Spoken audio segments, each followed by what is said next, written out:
IndusInd bank में zero balance account open करने का जो लिंक है वो मैंने आपको डिस्क्रिप्शन बॉक्स में दे दिया है। तो आपने इस लिंक पर क्लिक करना है तो कुछ इस टाइप का इंटरफेस आपको शो होगा। यहाँ सबसे पहले आपने अपना मोबाइल नंबर एंटर करना है। जो आपका मोबाइल नंबर है वही आपका इंडसइंड बैंक में आपका अकाउंट नंबर होगा। तो बस यहाँ पर जो 15 है वो नहीं होगा, बाकी सारा जो सेम आपका मोबाइल नंबर है वही आपका अकाउंट नंबर होगा। तो अब हमने यहाँ पर चेकबॉक्स पर टिक करना है और कंटिन्यू के ऑप्शन पर क्लिक करना है। तो जो मोबाइल नंबर हमने यहाँ पर एंटर किया है उस मोबाइल नंबर पर वेरिफिकेशन के लिए एक ओटीपी सेंड किया जाएगा। हमने वो सेम ओटीपी एंटर करना है और वेरीफाई के ऑप्शन पर क्लिक करना है। तो अब नेक्स्ट पेज पर हमने अपने पैन कार्ड और आधार कार्ड को वेरीफाई करना है।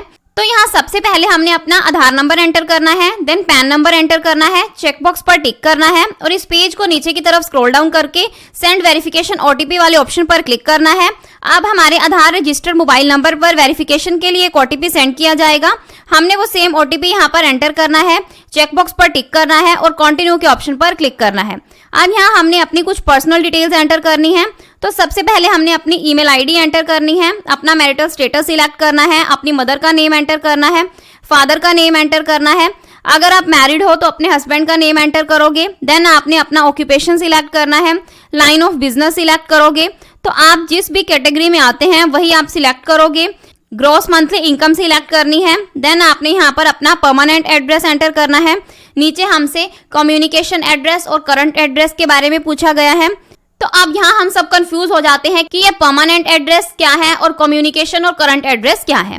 तो परमानेंट एड्रेस यानी कि जिस एड्रेस पर आप पहले से शुरू से यानी कि रह रहे हैं। तो अगर इन केस आपकी कहीं और जॉब लग जाती है, आप किसी दूसरी जगह पर शिफ्ट कर लेते हैं, तो जहां पर आप करंट टाइम पर रह रहे हैं यानी कि जहां पर आपकी जॉब है उस जगह पर आप रह रहे हैं, तो वो आपका जो एड्रेस होगा वो आपका करंट एड्रेस होगा और कम्युनिकेशन एड्रेस होगा। तो अब यहाँ पर अगर आपके जो दोनों एड्रेसेस हैं यानी कि जिस एड्रेस पर आप पहले रह रहे हैं यानी कि आपका जो परमानेंट एड्रेस है और आपका जो करंट एड्रेस है दोनों सेम है, तो आपको यहाँ पर अपना सिंपल परमानेंट एड्रेस वाला ही एड्रेस एंटर करना है। दूसरा एड्रेस आपको एंटर करने की जरूरत नहीं होगी। बट अगर आपके ये दोनों एड्रेस डिफरेंट हैं यानी कि पहले आप किसी और एड्रेस पर रहते थे यानी कि जो परमानेंट एड्रेस है वो आपका अलग है, कम्युनिकेशन एड्रेस और करंट एड्रेस आपका अलग है, तो इस केस में आपको अपने दोनों एड्रेसेस की डिटेल्स देनी होंगी। क्योंकि जो वेलकम किट आपको रिसीव होगी बैंक की तरफ से, debit card, ATM, credit card वगैरह, तो वो आपके जो करंट एड्रेस है जिस एड्रेस पर आप प्रेजेंट टाइम पर रह रहे हैं उसी एड्रेस पर डिलीवर की जाएगी। तो इसलिए आपसे यहाँ पर करंट एड्रेस और परमानेंट एड्रेस से रिलेटेड डिटेल्स मांगी जाती हैं। तो अब नीचे हमने अपने नॉमिनी की डिटेल्स एंटर करनी है। तो अब बात आती है कि नॉमिनी क्या होता है। तो नॉमिनी क्या होता है कि जैसे ही आप अपना अकाउंट ओपन करवाते हैं तो आपको अपना नॉमिनी ऐड करना होता है। तो नॉमिनी में आप अपना कोई भी फ्रेंड, अपना रिलेटिव, अपने बच्चे या फिर अपने हस्बैंड वाइफ यानी कि जो वाइफ है वो अपने हस्बैंड को नॉमिनी बना सकती है, अपने बच्चों को बना सकती है, और हस्बैंड चाहे अपनी वाइफ को बना सकता है, बच्चों को बना सकता है, अपने किसी भी फ्रेंड, रिलेटिव किसी को भी बना सकते हो।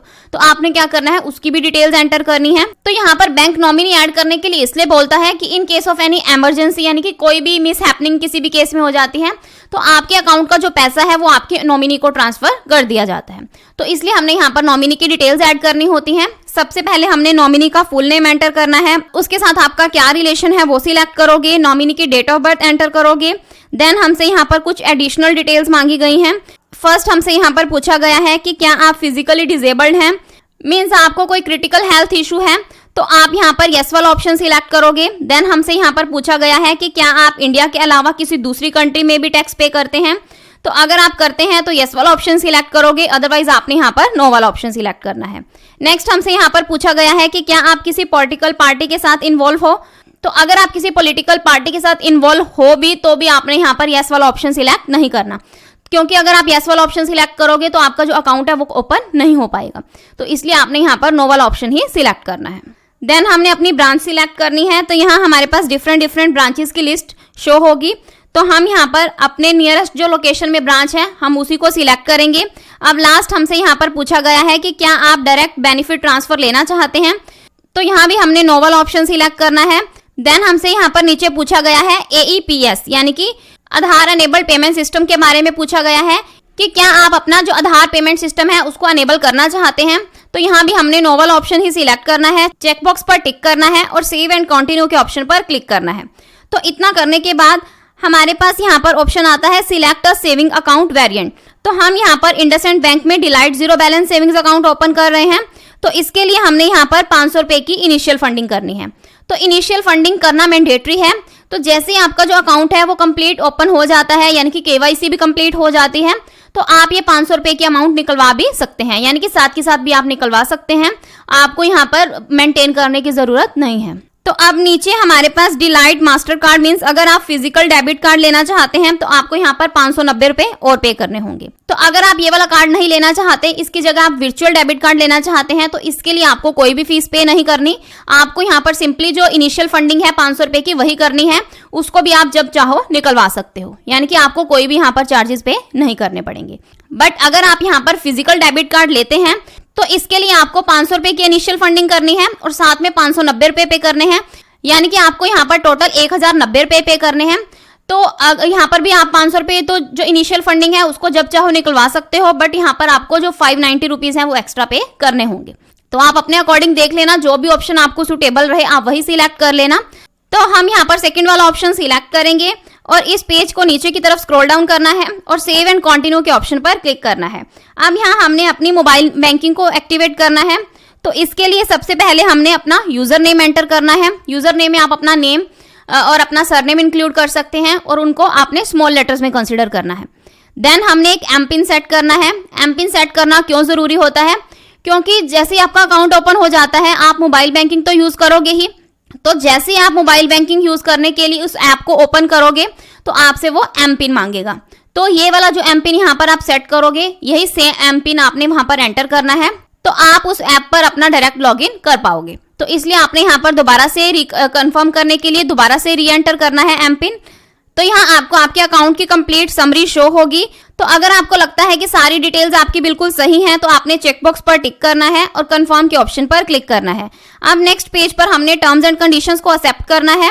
तो अब नेक्स्ट पेज पर आप देख सकते हैं, तो यहाँ लिखा हुआ है फंड योर अकाउंट। तो हमने पीछे वर्चुअल डेबिट कार्ड वाला ऑप्शन सिलेक्ट किया था, तो इसलिए हमने यहाँ पर 500 रुपए की अमाउंट ही एंटर करनी है, क्योंकि अगर हम फिजिकल डेबिट कार्ड वाला ऑप्शन सिलेक्ट करते तो हमें यहाँ पर 1090 रुपए पे करने होते, यानी कि यहाँ पर हम जो अमाउंट डालते वो 1090 डालते। बट हम यहाँ पर जो फिजिकल डेबिट कार्ड है वो नहीं ले रहे, हम वर्चुअल डेबिट कार्ड ले रहे हैं, तो इसलिए हमने यहाँ पर 500 रुपए ही एंटर करने हैं और पे नाउ के ऑप्शन पर क्लिक करना है। अब नेक्स्ट हमने एक पेमेंट ऑप्शन सिलेक्ट करना है। तो यहाँ हम यूपीआई वाला ऑप्शन सिलेक्ट कर लेते हैं। देन हम यहाँ पर फोन पे से पेमेंट करेंगे। तो और पेमेंट करने के लिए हमने यहाँ पर प्रोसीड के ऑप्शन पर क्लिक करना है। तो इतना करने के बाद आप यहाँ देख सकते हैं, यहाँ लिखा हुआ है पेमेंट सक्सेसफुल। तो हमारी जो पेमेंट है वो यहाँ पर सक्सेसफुली कंप्लीट हो जाती है। तो अब लास्ट स्टेप है वो है केवाईसी। तो हमने यहाँ पर केवाईसी करनी है। तो केवाईसी करने के लिए हमने यहाँ पर कंप्लीट योर केवाईसी नाउ के ऑप्शन पर क्लिक करना है। देन हमने प्रोसीड के ऑप्शन पर क्लिक करना है। तो अब आपको इंडसइंड बैंक का एम्प्लॉय वीडियो कॉल करेगा और आपने क्या करना है, अपना जो कैमरा है और माइक्रोफोन है उनको उनके परमिशंस को अलाउ करना है। तो वो आपसे आपका पैन कार्ड मांगेंगे, तो आपने अपना पैन कार्ड उनको शो करना है, आपकी फोटो कैप्चर करेंगे और आपको एक प्लेन पेपर पर सिग्नेचर करने को बोलेंगे। तो ये फॉर्मेलिटीज आपने कंप्लीट करनी है और आपकी जो वीडियो केवाईसी है वो वहां पर कंप्लीट हो जाएगी। तो केवाईसी होने के बाद आपका जो अकाउंट है वो सक्सेसफुली एक्टिवेट हो जाता है, यानी कि आप अपना जो अकाउंट है उसको यूज कर सकते हैं, अपनी मोबाइल बैंकिंग को यूज कर सकते हैं, यानी कि आप अपना फ्रीली जो भी अकाउंट है उसको यूज कर सकते हैं केवाईसी होने के बाद। तो एक वीक के बाद यानी कि एक हफ्ते के अंदर अंदर आपको जो वेलकम किट है वो भी बैंक की तरफ से आपके एड्रेस पर डिलीवर कर दी जाती है। तो आपको क्या करना है, अपना जो डेबिट कार्ड क्रेडिट कार्ड जो भी है उसको भी आप यूज कर सकते हैं। तो ये था कंप्लीट कि आप इंडसइंड बैंक में अपना जो जीरो बैलेंस अकाउंट है वो कैसे ओपन कर सकते हैं। आई होप आपके सारे डाउट्स क्लियर होंगे। अगर आपको फिर भी कोई डाउट है तो आप कमेंट सेक्शन में पूछ सकते हैं। So this is the end of my video. अगर आपको मेरी वीडियो अच्छी लगी हो तो प्लीज मेरी वीडियो को लाइक करें, शेयर करें और सब्सक्राइब करें। Thanks for listening and thank you everyone.